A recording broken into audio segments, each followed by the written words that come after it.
How to apply for Bank of America customized cash rewards credit card. Welcome to our tutorial on how to apply for the Bank of America customized cash rewards credit card. For this, the Bank of America customized cash reward credit card offers a cashback rewards on everyday purchases, making it a popular choice for consumers and all worldwide users. In this guide, we'll walk you through the step-by-step process to apply for this credit card, so you can start earning and rewards on your purchases. Open your default web browser on your device. It should be computer or mobile device.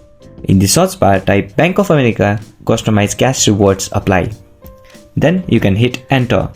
Tap on the official link provided by Bank of America to access their website.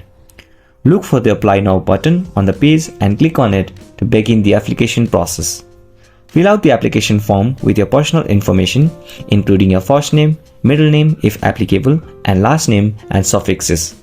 There are other fields as well like address, city, state, and email addresses.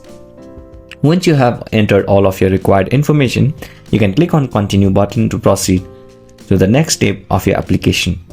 And that's it. You have successfully completed the application of Bank of America Customized Cash Rewards Credit Card.